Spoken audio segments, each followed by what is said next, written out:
November 26వ తారీఖున దేశ రాజ్యాంగం దినోత్సవం సందర్భంగా మీడియా సమావేశం ఏర్పాటు చేయడం జరిగింది. మరెన్నో విషయాలు ఆయన మాటల్లో. విజయవంతం చేద్దాం అంబేద్కర్ కార్యక్రమాన్ని. జై భీమ్, కాపాడుకుందాం భారత రాజ్యాంగాన్ని, కాపాడుకుందాం భారత రాజ్యాంగాన్ని. జై భీమ్, జై భీమ్, జై భీమ్. పిలువబడుతున్న ప్రజలైనా లేదు, ఇప్పుడు 80% ఉన్నటువంటి బహుజనులు ఎవరైతే ఉన్నారో వీళ్ళకి కనీస మానవ హక్కులు లేవు. భూమంతా భూస్వాముల ఆధ్వర్యంలో ఉండేది. వనరులన్నీ కూడా 1% 2% ప్రజల ఆధీనంలో మాత్రమే ఉండేవి. భారత రాజ్యాంగం రాకముందు 900 సంవత్సరాల నవాబుల పాలనలో కానీ 200 సంవత్సరాల బ్రిటిషర్స్ పాలనలో కానీ కనీసం చదువుకునే అవకాశాలు లేవు. ఏదైనా న్యాయం జరిగితే ఇప్పుడున్న వ్యవస్థలాగా పోలీస్ స్టేషన్ అని, చట్టమని, న్యాయమని ఇలాంటి పరిస్థితులు కూడా లేవు. ఆ జమీందారు భూస్వామి ఏం చెప్తే అదే.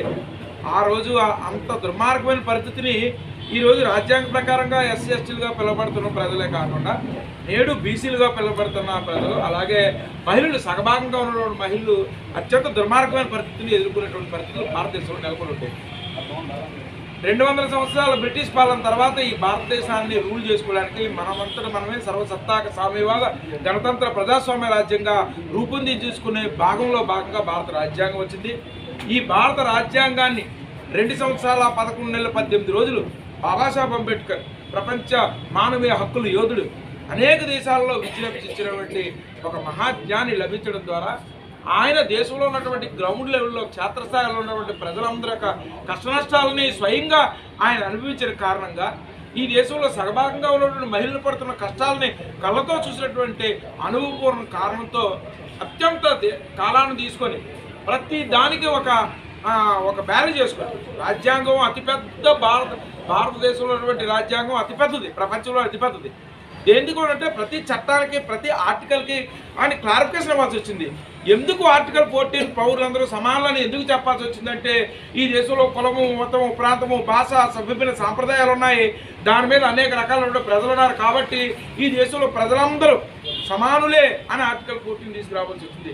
ఆర్టికల్ 10 కానీ, ఆర్టికల్ 16 కానీ, ఆర్టికల్ 17 కానీ, ఏ ఆర్టికల్ అయినా ఆ ఆర్టికల్కి అనుబంధంగా ఎందుకు తీసుకురావాల్సి వస్తుంది అనేటువంటి కూలంకషంగా ఇవ్వడం వల్ల అంత టైము 2 సంవత్సరాల 11 నెలల 18 రోజులు సమయాన్ని తీసుకొని ప్రతిదానికి వివరణ ఇచ్చుకొని ప్రతిదాన్ని రాజ్యాంగ పరిస్థితుల్లో ఒప్పించేటట్లుగా చేసి నవంబర్ 26, 1949 సంవత్సరం ఆనాటి రాజ్యాంగ పరిషత్ అధ్యక్షులు డాక్టర్ బాబు రాజేంద్ర ప్రసాద్ గారి ఆధ్వర్యంలో ఉన్నటువంటి కమిటీకి అప్పచెప్పిన రోజు నవంబర్ 26, 1949.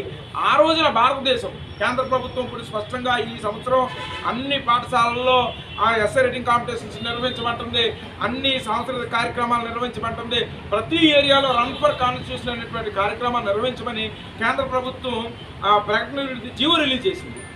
ఆ రోజున దేశం అంతా రాజ్యాంగ దినోత్సవం జరుపుకుంటుంది. అయితే భారతదేశంలోనే విశాఖ నగరం అతి పీస్ఫుల్ లవింగ్ సిటీ. ఇక్కడ ఉన్నటువంటి ప్రజలందరూ కూడా పీస్ లవింగ్ పీపుల్.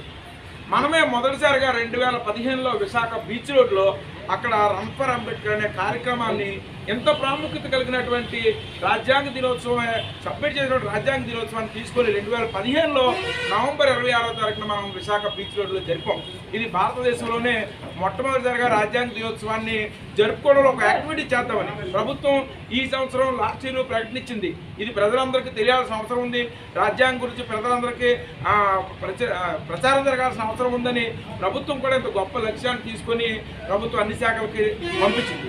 2015 నుంచి నేటి వరకు ఈ కార్యక్రమం, ఈ రాజ్యాంగ దినోత్సవాన్ని, రాజ్యాంగ లక్ష్యాలను ప్రజల్లోకి విస్తృతంగా తీసుకెళ్లడంలో విశాఖ నగరం ప్రథమ స్థానంలో ఉంది, పనిచేసుకుంటూ వచ్చాము. ఈ సంవత్సరం 2024 10వ రన్ ఫర్ అంబేద్కర్ కార్యక్రమం ఆ రోజుకి దగ్గరగా ఉన్నటువంటి సెలవు దినమైనటువంటి 24వ తారీఖు ఆదివారం ఉదయం 6 గంటలకు ఆర్కే బీచ్ కాళీమాత టెంపుల్ దగ్గర నుంచి వైఎంసీఏ పెరియార్ విగ్రహం వరకు 10వ రన్ ఫర్ అంబేద్కర్ కార్యక్రమాన్ని నిర్వహించి తలపెట్టి ప్రెస్ మీట్ నిర్వహించడం జరిగింది. ఈ ప్రెస్ మీట్ ద్వారా, ఈ కార్యక్రమం ద్వారా ప్రజలందరికీ రాజ్యాంగం పట్ల అవగాహన కల్పించడం, రాజ్యాంగ మౌలిక సూత్రాల పట్ల అవగాహన కల్పించడం, చట్టం పట్ల అవగాహన కల్పించడం, పాలకుల యొక్క పనితీరు పట్ల అవగాహన కల్పించడం, ప్రజలలో రాజ్యాంగ పరిరక్షణ కావాల్సినటువంటి హక్కుల పట్ల పరిరక్షణ కల్పించే అవగాహన దిశగా ఈ రన్నాన్ని చేపట్టాము. ఇప్పుడు దేశ ప్రజలకి సామాజిక మాధ్యమం వచ్చినప్పుడు కూడా ఇంకా చట్టం మీద అవగాహన లేక, హక్కుల మీద అవగాహన లేక, వచ్చినటువంటి రాజ్యాంగం ఏం చెప్తుందనే దాని మీద అవగాహన లేక ఈరోజు నేర ప్రవృత్తి కానీ సమాజంలో కొంచెం విభిన్నమైన పరిస్థితులు కానీ ఏర్పడడానికి కారణం ఏంటంటే న్యాయ సూత్రాల పట్ల, చట్టాల పట్ల వాళ్ళకి సరైనటువంటి అవగాహన లేకపోవడం, రాజ్యాంగం పట్ల వాళ్ళకి సరైనటువంటి పూర్తి పరిజ్ఞానం లేకపోవడం అనేది ప్రధాన కారణం. ప్రతి పౌరుడు తప్పనిసరిగా రాజ్యాంగం ఏం చెప్తుంది, అందులో ప్రాథమిక హక్కులు ఏంటి, ఆదేశిక సూత్రాలు ఏంటి, ప్రభుత్వం ఏ విధమైనటువంటి ఏ దిశా మార్గంలో పనిచేసుకుంటే అలాంటి అవగాహన ప్రజలందరికీ తెలుసున్నాడు. ఒక మానవీయ సమాజం ఏర్పడుతుంది.